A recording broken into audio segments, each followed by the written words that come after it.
Big boss Malayalam season 6 അപ്ഡേറ്റിലേക്ക് എല്ലാ മാന്യ പ്രേക്ഷകർക്കും സ്വാഗതം. പ്രൊമോ അപ്ഡേറ്റ് ആണ്. ഇന്ന് ലാലേട്ടൻ വരുന്ന ദിവസമാണ്, വീക്ക്ലി എപ്പിസോഡ്. സോ ഇന്ന് സിബിനോട് ലാലേട്ടൻ നല്ല രീതിയിൽ കലിപ്പാവുന്നുണ്ട്. അപ്പോൾ ലാലേട്ടൻ ഇന്നലത്തെ ഇൻസിഡൻ്റ് ആണ് പറയുന്നത്. പ്രധാനമായിട്ട് ജാസ്മിനും സിബിനും തമ്മിലൊരു വഴക്കുണ്ടായിട്ടുണ്ടായിരുന്നില്ലേ. അപ്പോൾ ജാസ്മിനോട് ഒരു ബാഡ് ആക്ഷൻ കാണിച്ചിട്ടുണ്ടായിരുന്നു സിബിൻ. അപ്പോൾ അതിനെക്കുറിച്ച് സിബിനോട് ലാലേട്ടൻ ചോദിച്ചു.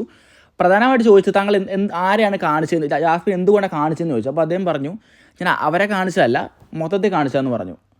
അപ്പോൾ ഒരു ഷോയിൽ അത് കാണിക്കാൻ പാടില്ല. നമുക്ക് എല്ലാവർക്കും അറിയാം, ഒരു ഇൻ്റർനാഷണൽ ഷോയിലാണ് ഇത് കാണുന്ന 5-6 കോടി ജനങ്ങളുണ്ട് നമ്മുടെ നാട്ടിൽ. അപ്പോൾ എല്ലാവരും ഇത് കാണുമ്പോൾ അത് കുട്ടികളിലേക്കും പോകുന്നുണ്ട്. അത് ലാലേട്ടൻ പ്രത്യേകം പറയുന്നുണ്ട് അവിടെ. അതുപോലെ തന്നെ നമ്മുടെ ജാസ്മിന് ക്വാളിറ്റി ഇല്ല എന്നും കൂടെ പറഞ്ഞിട്ടുണ്ട് സിബിൻ. അതിനെക്കുറിച്ച് ചോദിക്കുന്നുണ്ട്. എന്തായാലും മിക്കവാറും സിബിന് അടുത്ത 4-5 ആഴ്ചത്തെ നോമിനേഷൻ വരാൻ ചാൻസ് ഉണ്ട്. എനിക്ക് തോന്നുന്നത് അങ്ങനെയാണ്. ലാലേട്ടൻ്റെ ഒരു വർത്തമാനം കേട്ട് അങ്ങനെ തോന്നി കേട്ടോ.